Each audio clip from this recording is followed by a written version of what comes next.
Bible tutlung thar Bible hi enila thirila lali suwa ringa chan lai khan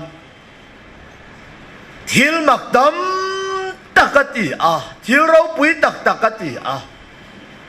atong kam khata pharan thiang lim topa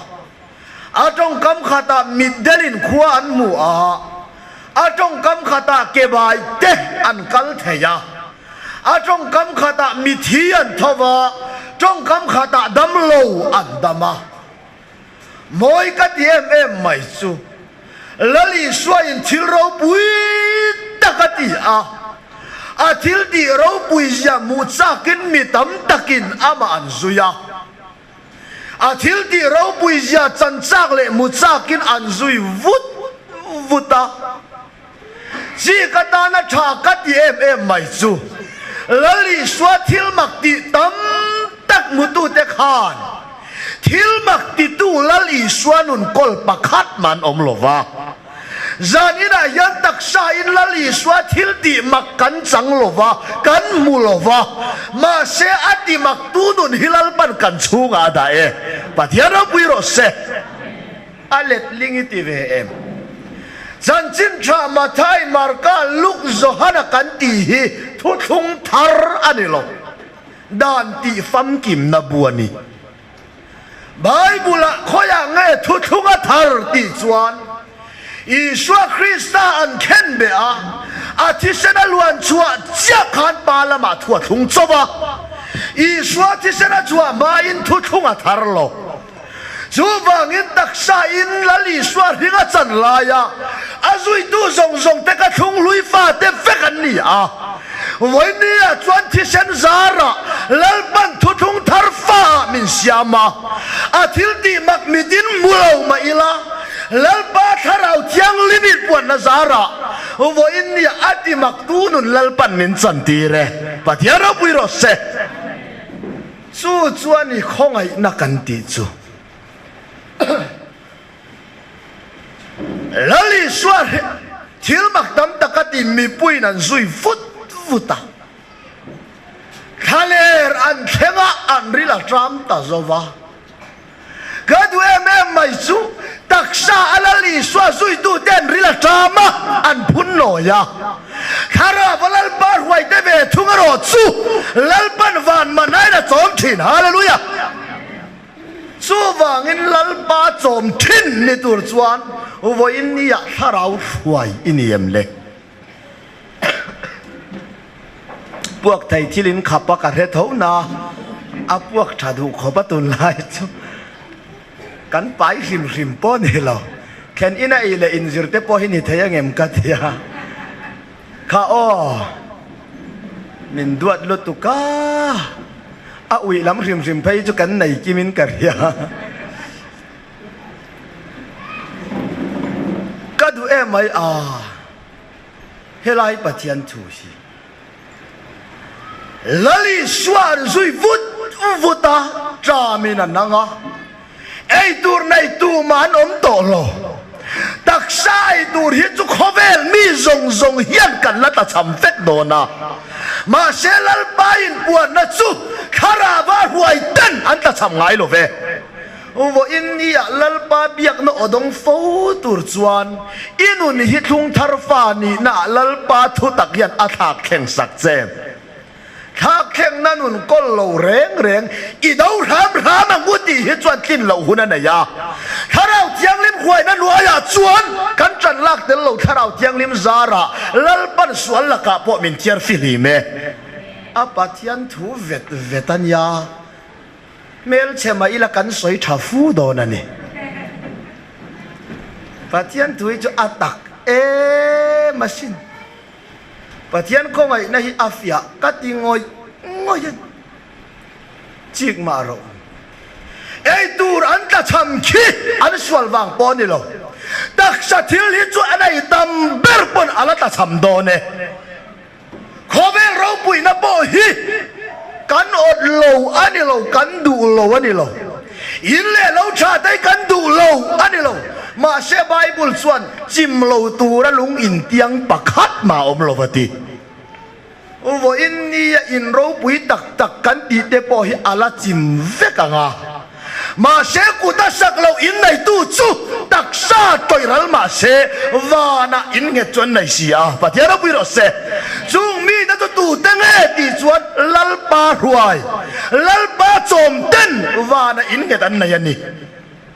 patian tuan nun thak kheng sak om si lo in khom tai mak vak hi chu ato pa bai don le na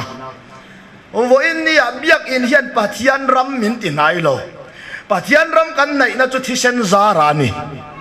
ti te poi ka soi tel cha ke tlan deu zung zungang kan fan tu rama zaw lutuk kha o anta chama anri la trama anri la trama tlak cham ta ka chon zir tir telal iswa ke bulan vakalalal pa ei tur kan ta cham ta eng ma kan nei talo kan poisa nei la chu hai kem te chok eng tin nge kan tiang le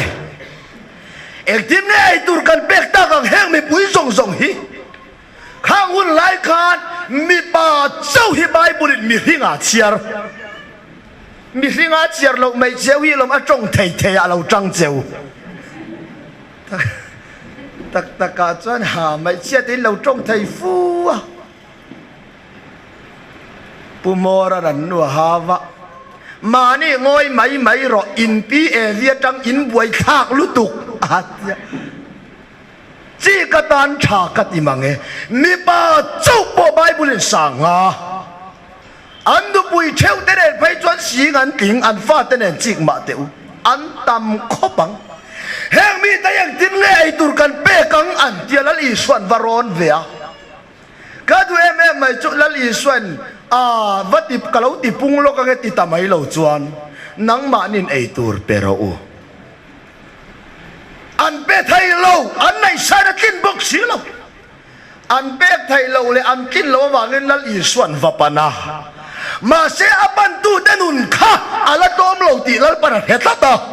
an nun chui tom nan an ti thai lo lal para phute kan man thiamem wo in ni ya bible chút cái đi chuẩn ít chút đi năng chút cái đi chuẩn chút tin cắt tiếng chế chút cái đi chuẩn ít chút đi năng tia Bible là tiro ti hitin tu min tràn hàn la chút ta chia chuẩn ít lộ tham gia ít mu phiang à ít tin lâu gia ít hiệt tiền nam muna lalpa ít mà một thiam chế lang bắt giờ bui rồi se kan ti về thầy ti chia ni lo in kho mi ít ti về thầy in khom po hilal pa hip lo chuan i thleng thei lo wasin Bible in ka pa wa na mi na hip lo chu tu ma ka ne nan kal ngai lo lal pa hip lo wa i thleng ani chuan in khom po a thon ani ti hian ni mai nang manin ei tur pero at anril ru ha ve ngota eng wa nge ti chuan an pe thei lo an mangang lali chuan ba pan to a mà xe là lý xuân ăn nun tì lom anh ấy thấy na tur chuan anh lộ chăm gia anh sẽ phốt ngay lâu tì ta lal pa in puan na dong phau tur chuan ring tu hi ti ve thai na lal pa in puang ngai lo lal pa lo chuan eng ma ti thai ka nei lo ti riat fian na muna i tan lal pa in puan na tu me patian ro pui ro se ti hi a patian thu i ti ve vet maya man tàu cái tiếc cả sỏi khăm thầy cắt lâu cái chú chú nạc lại cắn ti về thầy ti bồi hun lo ti về thầy Bible na sỏi kha idon lâu chú enge inai không ai na bồi hilal pa zara idon chopania dam na bồi patian không ai na zara idon ania Hisel na po idon chop ania isumle pai po idon chop ania chu wangin kative thei ti du su lalpa hi ma ding zel nia chu wangin idon lalpa khongai na zara tundar kar kheng ini hi ret ya la kative thei ti ai chon lalpa zara ti nuami ti veang ti apathian thu tak lali son ei tur pero atia ei tur pe kanan tuma an nei na tlin tariai si lo lali suat engai nai atia kadu mange no bang te pakhat hian chang per panga le sanga pani te lo nei mi bui sa nga ayatan chuan avatem ve ma se an lama lalpa tan chuan to ke pathian pui ro se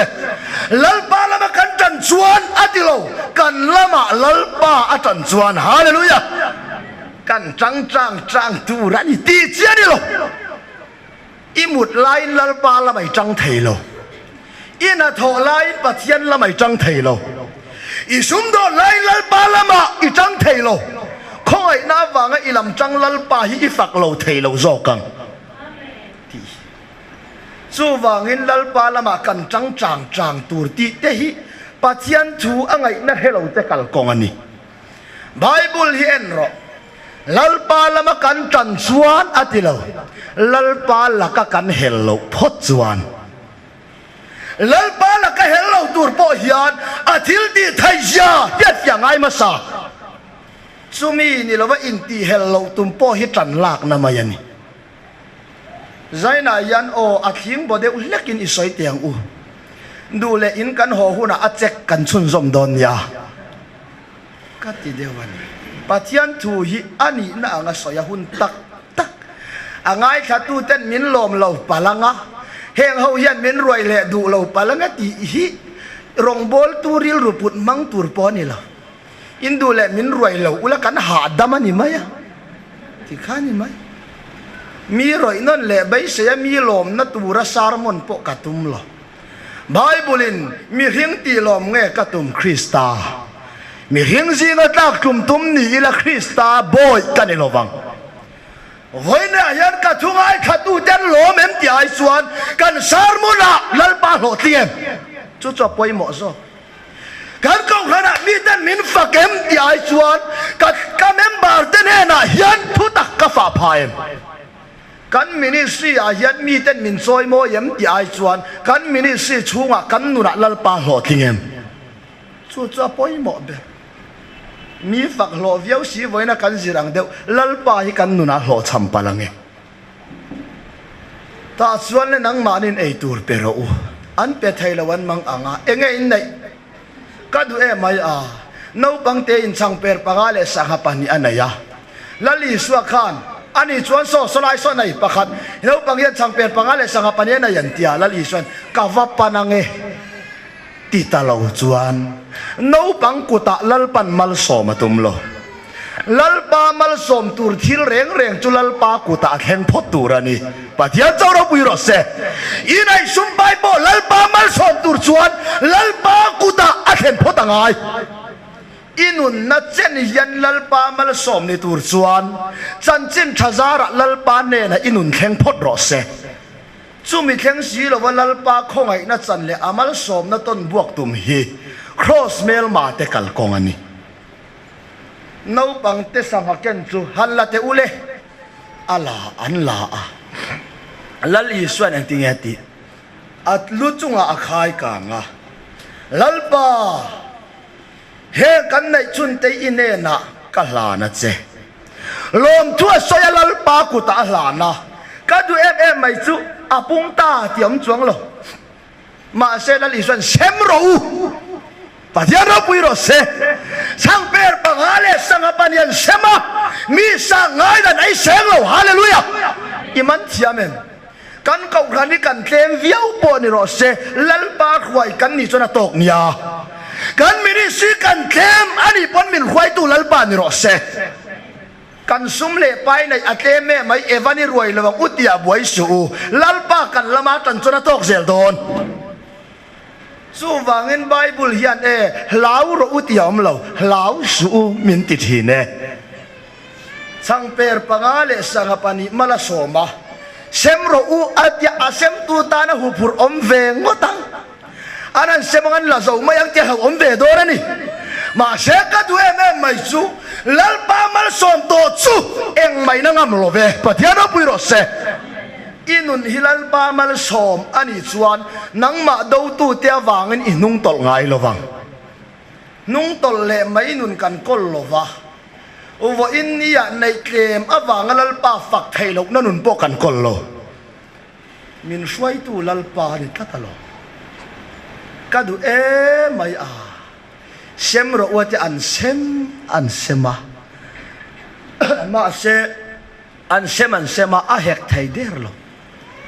an aya puar ya kinan aya bom rang som pani achuang der maya hai boy chik tha kawati ve chutia soi vele bom rang som pani achuang lom chu wangin kan pe venga lalpan mal mi somang ti chiani lo lali swati ma chuan lalpan mala soma athi nuwa ve chungro chuan rin nalowa thil ti chu swala de ti top chu wangin athi nuwa chuan du apek chi le don bai se wanga mal som nei pek tur ni lovin rin nein a khoi che ten lalpa ta nan lei bua a rin na wanga khoi che te lalpan ati thon ngai lo wani zoke chu wangin ka pe che vem ti ai chuan rin na in ka pe em ya poi mo tani Bible in rin na lovin amalom zong mi ni ruala ni lo rin na lovati chu eng po suala ni sumi rin na chu eng tin nge kan na yang kai ma ni ya yan rin na omem om lo bo che to mi ring rin na Bible in rin na ti lo rin mangati ma se rin na chu eng tin nge kan na yang in ngai khadwan i chuan lo zir ve mai ro ite khatwan azir le zir lo kai nang do na sin afu na ti hi pathian thu alo ni ka soi du chu taksain lali suan zuya taksain changper sangha ati punan aya an puar veka ma se ati pung tu nun kol tu man lo om lo pathian ro pui ro se zanina chuan taksai na nung kan zui phalo taksai na ma kan dek phalo asangati pun kan ai phalo ma se tharau lam mana in lalpan min soma ati pung tu nun hi lalpan chatuana tan min hlane pathiana pui ro se chu khongai na chu Bible in ang tin nge soi ti chuan chu khongai na chu a thonin a om lo i rathiame Polan chu a khongai na min pek chu a thonin om lo a thon ngota i don lut ya refia la nang aya fel le tha le thiam pui an tam te lul ne zan ina chung mi te riat phak lo a thona pathian khongai na i riat hi alut ya ria la chuan i tan lak wang ni to lovin i riat pathian khongai na lutak hian khongai tu sala atan ti rang che pathian pui ro se pathian thukal da alo ni ti khan thuma ruai kan dang pakhat na chen ni na kan lu do na ni thuma ruai ya sai thei khopa kha o lali swar hinga changa akal ronga bola athil ti maktia wangin mitam takin an zui lui ani an zuya makanti ema Farisai te pai chuan ama man na tu rem chang an dapa an zuya thil mak pui dia wangin a thil mak tin mitina hip khoma voini ave tungero chuan ati mak mu tur om lova ma se ati mak mu tur om lo chung yan a khongai nei min hip khom ve pathian pui ro se chu wangin min hip khom te kan ni hi alo pung khom ma te ro pui lo ma ila kan kal khom chane ro chu a chuan om ve nia ti hian ni mai moi ka ti tak ta chuan le mi pui nan ji an zui an zik vut lain lali swa chu mi pui ji nga ta chu a rel ruwa ti chuan Genesaret dil kama avakala Genesaret dil kama avakal chu Petera le Atian pa Jacob le Johanna ten zan khwa tai rekin le nan lo denga moi ka ti mange lali swa khan tu tenge apan ti chuan zan khwa a lo cham te pane pathiano pui ro se lal pa thu a lo ting ve ngai te na lali swa kal ngai lo wa lal pa lo chuan eng ma ti thai nei lo mi lo cham te hi lali swa pan thi ne chu cholom Bible in tu man min thang lo kei man ka thang chewani ama thang ve thai tua in ngai te lal pan an ne na in puang ngai lo wa thang thai to lo kho pa mi lo cham fai vek te lal pa hian a khongai na puang tua a thang zel do ne pathian thu ta chuan le lal i swa chu Jerusalem dil ka ma kana vakala long pan ni amu a mi lo cham long ve ve ni chu long pan ni amu a chuan Simona long zok chu aruaka Simona long zok chu aruaka ta chuan lal i swain chuan adila pathian ro pui ro se Simona ka lo cham lo sela chuan along ruak lal i swan a chang lo wang lal i swan along ruak a chan thai nan Simona lo cham lal pan remati e iman thiamen u voina kan thu zir kha nang le kai chu kan thu zira kan tu ma lo thing kan om lo mi lo chamin voina kan thu zir kan ho pui veka ma se nang lo cham mala pathian in puan na dong tu reng reng chuan imi zia le kami zia I thai na le ka thai nei chan chin thai ati ruak vek phot do la lo ni e chan chu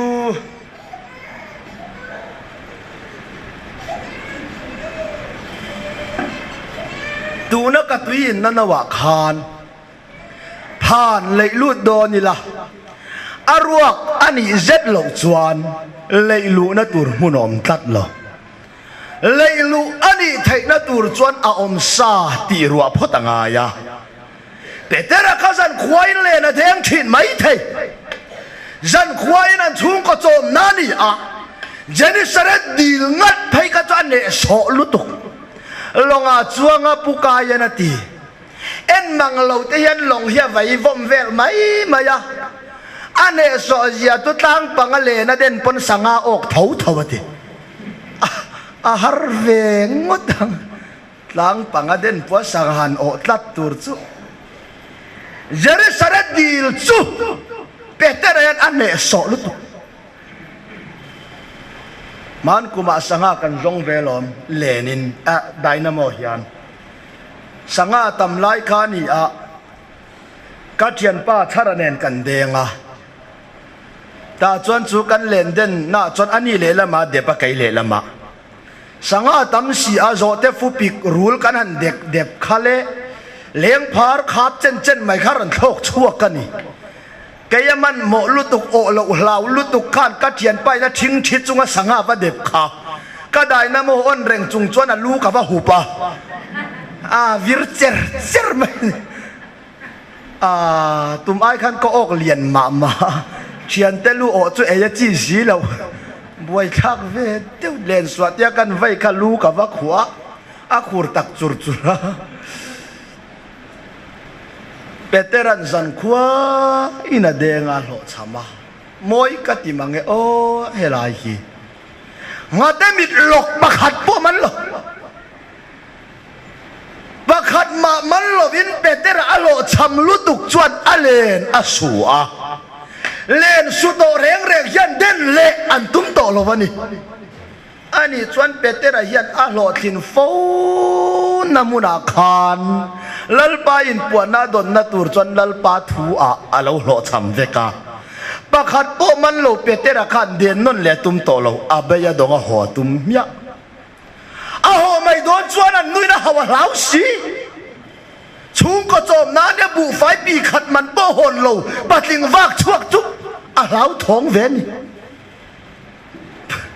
bu fai pi khat man po hon lo han ho le tur chu a hu pur om ven ya o tak taka chuan zan e lo pung khom te po hi a foren kal don chuang lo ma ula del li ve lo om to lak lo ho le chin cha kalom ma sin ngam chia lo ni ka khe thiam vek jeu lo a foren kal thai tum rang si lo a del li ve la vai mu si tok ve lin om ve ho len cha kain ho ngam lo ni ka soi du chu petera kha zan danga chuan a lo cham ngai lo a lo ting fo mai thei ma se e kha mi zan kha chuan an nu in bu fai chum tur om to si lo mang anga a hau lau a len su po muang chang ina su a ka du em mai chu a lo cham fai tak taka ma se a lo cham ki pathian in puan na don nan chuan lal pan rema ti ani pathian ro pui ro se zarina yan lalpa in puan na dong tur chuan iti thai lutuk namun te ilotin lutuk namun aten lalpa in puan na tum lova ain puan don chuan athu in lalpan ati lo champot ang che chu mi muna chuan lalpa in puan nei dong chawang chuwang in tun tum rong bol na yan ka lok khop mai iti hilalpan rematilo nang chu lok lova sia mang chenga ama zok hi inuna lok atume pathian opui rose pathian tu hi o aril kawative ta chuan le lali suan peter ilong te hi li thuk lama min nem lu sak deu te a hei po hi ka soilet le teng a lali swa petera longa chuan adila petera longa tanga mi azir tir thaina tur chuan lali swa yan athen tui chunga athen vau kama oma khan mi azir tir thailo mi azir tir thaina tur chuan long zong zong kha tui chunga omanga yani pathian opui rose voini inun le kanun kaltanga lalpan mi tharalak chua don chuan achanga khovel thil achanga pathian thu boi puite nuna lalpa in puang thailova lalpa inuna in puan don tak tak chuan vo inia khovel thil i tha hilal para som cheni zoke pathian thu bible he chi chi ro thu puana kha neng tin nge soi lum si lo vot si lo lum chang chang le vot chang chang ai oma wangin kaka ta ka chak chuak cheni vo innia azat ve khovel thil mani in thiam chop na manga khovela cheng kan la ne ti ti te hi khovel til kha thailo te tong kam ma yani khovela cheng ma la nun nei tui khovela mi ini lo van khwale tui ni nanal pana han chia pathian opui rose su wangin khovela kan che na wanga khovel nun da na nun le hilal pan rematilo eng wang mo lali swain he khovel hi karamani lo karam ni sela chuan ka thui huai ten an bayanga an lavek tong mani ramlawa kan cheng ti het ya la i huang tau ngam lovanga i du da ngam lo bokang pathian opui rose mani ramlawa om mun ben bel kan tum lutuk hin hi kan buaina te po hi khia ta wa thave chi gro o ta chuan le veteran long chu wau kama anor lu ta long chunga chuan lal i swa athu a kadu em mai chu lal i swa athu a ding chungin mi puiten athu soyan ngai kha voin ni a chuan itan le katan lal i swa dinga nang le kai ve tu vero chu athau le nu na lal pan min thuti re pathian opui rose amoi kati tak takani lal pan min thutir la ya din phe tu me pathian thu dau dal na iman thiam takang mo trong khiat lawan yang ti ka lau mangai ka soinon le ang lal pa ina van muna min thutir mek la ya kan din ve ngai ti di hi pathian thu dau nal na lalpan min thut tir lai chuan thut mai tu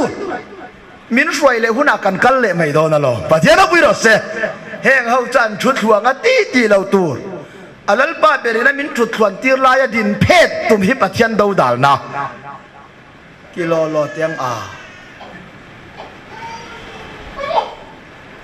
chi gro o lal i suan thut chungin mi puya zir tira mi pui lali swa thu chan ngai tha thapa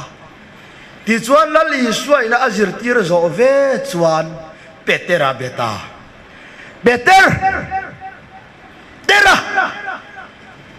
ilen te khala lali thuk lama deng ro atya oi petera tanen acha kom to om lo inti vem zan khwa ina lo chama ale na su fai vek to a alo cham le vai phei chot athen fai ma buai kha kin ahu phur ngotang alo cham namuna lalpana tir khi lalpan lo tlin atum to wangani pathian opui rose ti de hian pathian thu omasin ilen teli thuk lama deng ro ate petera ngoi thei tak lo lalpa zan khwa ilen ka deng achangin ka vai vor achangin ka ding vor achangin a hlomin ka tha pakhat ma kaman lawan eti chik ma te u alo cham to thu peteran lal iswa lo sila ma se lal iswa chu engkim khetu ani alo cham zia po hria sak to pajero pui ro se lalpa hian engkima ni zia petera mutira tuma alo cham na muna tir le ngat nia uwo innia hian pathian hi engkima ni zia kan fia theina tur chuan kan lo cham phot aphala lo cham phot te aman min phu tanga kin reng kan ai lo ti kan hiat namuna pathian engkima ni zia kan mu do na lo ti ve thaya in ngai te tan lalpa khongai na lo zopa ziak en ro lalpa pathian chuan engma lovin khovel chu a khai ka ngati pathian pui ro se engma lovin a khai ka hui rualin khai sela chuan atui ek tuang ma se engma lovin a khai ka nga tui ek thei lo bani hallelujah iman thiame chu thuril tuina lo soi le a kanun engma lova hian engkim kalo muta pathian ro pui ber ro se engma in ngai ten lo cham je langa tive thaya in ngai ten lo cham je langa lalpa thuina engma lova siam te chunga lalpa lo tling ve thuang Peter ilen te khali thuk lama deng ro lalpa zan khwa in rim takin ka denga ma se pakhat ma kaman lo atong kam hi moi ka ti tak tak pakhat ma kaman lo adu tok lo ni ma sela I thu in len te ka denga nge len te ka denga nge ti mai lo I thu in pathera pui ro se Peter atong kam khi chi vang ma la na ve dewan eng wange ti chat I thu in at di kher khian ka lo cham le ni pon a lo cham le vai chuan lal I swa de ma tum ta ta ni a lo cham le po adem tura tan lal I swa I thu in atingatan len te ka de nge au pur ve ngotang ni danga lo cham ngai lo na an lo cham kar maya chuta den le tum to lovin le na su fel to a lali swa po hi o ative ma kati devani ma se chik ma te o eng wange alo cham namun kher athan sakti chuan petera a eng ma ti thayom lova lali swa thu a chuan eng ki mo omani ti lalpan mu ti ra tume pathian pui ro se chu lom bible pathian thu eng wange soingam min ti mai thei Eliza kha lal ahaba ma a lal ban thu taka puan tira itan chau ak nang ma chom tur chen karuat to atia lal ban chau ak atira Eliza kha so aya sa ai reng nia lal ba in tum chop na hi chuan eng ma kan ta cham ngai lo chu tu sam number som ni le pathuma lalpa chumi veng tuani kata cham lovang pathian pui ro se sutia ti vele poisa te in le lo te bu le bal te kan ta cham don lo ve mo kan ti ani lo sum le pai itak cham lai po khan pathian khongai ven him nei ita cham ngai lo wa ovo inni in le lo itak cham lai po khan le le van siam tu pathian hi ita cham ngai lo ve Bible pathian thua lo ta chuan le peteran ni ro setia evan kaya hi anjinga vatel ve niang petera chuan a vor thapai to lawati alen chu tum telina thak ti chuan ngabok rualan lo kal khoma alen chuan pot para ti chuan leng phar rualan lo kal khoma ruai pui na yang wan tia an ma ni in lu thetia Petera chuan alena deng le kadu mange alo cham nali lali swa thuina denga ama zonga aman lo namuna engwange sanga khalo om thei mai sanga hili thu ka om lova lali swa thu engkima lo om fai veke pathian pui ro se lali swa nu ni nai tak ani chuan ina I swa hi imang an la nem tu ta na atok fai veka nga I khapa la khamwan tu atok nga I lungai ni po nang ma om tai tu ta na che to kang I swa hi engkima tan atok zovani lalparo pui ro se amoi tak suwang chuan peteran lithu ka sanga mantura helova lali swa thua ero chuan alo chamna lithu po kha alo thin na ta na lalpana chantirnia lalpa thilti thaizia peteran amu a ama chuan peteran sanga a o tam hian ka thian ten an eive palange tia hlawa athuk rute chuan voin nia lo cham zong zong ten an eive lo palange ti lo den a thian te hu ya ni hallelujah voin nia pathian inuna a lo thin tak tak chuan I chan ang khongai nei min an chang lo palange ti lo na hian lalpa tan thane ma lom ve diuk na kane mire thai te ten ni a sarem zuar chopin ruai puyan siam fawa rongbol tu min ruai fo maya eng wange ti chon an nei wanga ni lo voin ni an chan khongai na hlutak hi khelo ten kheve se ti du nei lal para kal tangani ba lo tin na chang tu da reng reng hian kan fel thu soi tur kan hello kan chat thu soi tur kan hello lal pai puan na henga kan sual thu kan ria a sual chung chunga min khongai na hi kan soi lo thei lo ni zoke bible pathian thuani sigmar kadu mai a bible a hian ta ka in ngai te lal pana kalsan lali swa ka zui don che ti tu kha mi ring fa pai lunga na nei lo chung leng sawa ten buan nei sial ten kwan nei mi ring fa pai lunga na nei lo te abau dai kha pa kha bible alang to lo ma se la peteran lali swa zui atum lo wa alotin na enga kalsan tok lek ani a in shefia kalsan tak leka in ngai kho pa chan chin than ati tlom te hi lali sora kalsan thei lo ni pathera pui ro se pathian thu alo ni e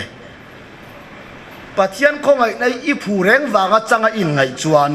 I tan khongai na hlungai lovang phu lo chunga min khongai na hlu zia hetu te chuan a khongai na lo chu faktur kan nei lovani zo ti hi pathia ui kal duai mai le Cruset chung itu ho sana ringi lah, kal cak lau dek turan ya. Ka o dar kar bi alo rik to hian ril ru ya peng du khopa. Ta chuan le petera chuan miswal kani mikal san ro atia. Kadu em mai chu lo tin chak in ho chak sanga beraman cheu to te chuan. Anu pui bula ho thoi chak om takani a ma se pathian khongai na a lo thin na reng lalpa lo thin na taksa reng hian lalpa du lo zong ti turin an man lel ngai lo wa lalpa zu zong an du pui ve thina ni pathian o pui ro se zan ina hian chi kang o lalpa du zong du pui tu tak kan ni ve em miswal kani mikal san ro atia chu vele chuan ka du em mai chu petera chu longa kala ti chuan an sanga chuan han ru tani le na mi chu ka du em mai chuan len chuan thu tak chi ro o pathian lo tin nai na o to tereng chu o vo in ni ya mi tan mal som nan ni thin pathian o pui ro se in chi bayalal pan mal som che ro se ti che ni lo mal som tu ni ro wa ti lo wa mal som nan yang che vo in ni ya ya ni kai mi mal som lo ma la idurin chan chin cha apur chuan milungai te in lei buak nai ni to nga mangang tenan thuru kan hil tong chenga lalpa ma din pui tu din mi tan mal som nai ni zokang kai ni chu pathian thu kan in ti riat te lul nen mi tenan thuru po min hil ngam lo thuruk chu soi su akom po min kom thangam lo rap thak mai veteran an len an suaka an bulami ten kutinan huya ama chan amai na hlotlinga amai na pumbila lalpa thua wanga hlotling petera chuan a thian ten an ei velo palang tia hlau ve ta thunga chu vele chon mi sual kani lalpa mi kal san ro atia lali son lo bechat Simon hlau su tu na tang chon sanga iman to lovanga mi hing man tua ka siamang che pathian o pui ro se chian pavala kol chong dinia ni งามาพานด้วยบุลูพานเนี่ยอาริลเล่งามาพานด้วยบุลูพานเนี่ยชาเวเดวันยาวันนั้นตั้งจวนสังไงมันโตแล้วบ้างมีริงมันตัวกษยามังเจอดีขี้ลัลปาอินอโลตินนับเตระข้าอารมณ์บอลตัวตาเลยอนุสุยตัวตาอาเสรังหาเลยปัจจัยเราพิโรเซซีกเดวชานว่าอินนี่ยันลัลปาตานอินเปกวักละมันอิมาซาโลวาอินุนาเลกันุนาลัลปาอโลตินาว่าอินเนี่ยอิมิยาอติตอมไฟวิกนามุนาฮิยันลัลปาอินทุทุงทารรงบอลตัวเสียมเจตุมจบอันนี้โอเคดีมีหิงมันตัวกษยามังเจตีเวเลเปเตรันกันตีเวละมันตินอดูมันตุมโลลัลปาทูโลวินมันไทยประคัดมาในโลเวที่เดียวเฮียนโอมันยาเพียงทารนักันจังโตอีสัวกันในโตกันดูกันตีเวไทยตีเจียนี่หรออีสัวนุนกันไอฮิกดูมันไทยนี่โดนเซลจวนหัวเดียวจงใจลุ่มตูร์กังอาลุตุกที่เฮียนไหมตัวก็ถัดฟูโดนนี่มาเสกดูไม่จูอีสวานุนกันไอ้กดูด้วนกับมังไทยโลวาอดูดานินอามานมินมังทินโซกากดูหุ่นอ่ะไก่ปวนจีนไทยโลอดูหุ่นอ่ะไก่มาไอ้ปวงทีนั่นนี่โซเกปัจจัยทวน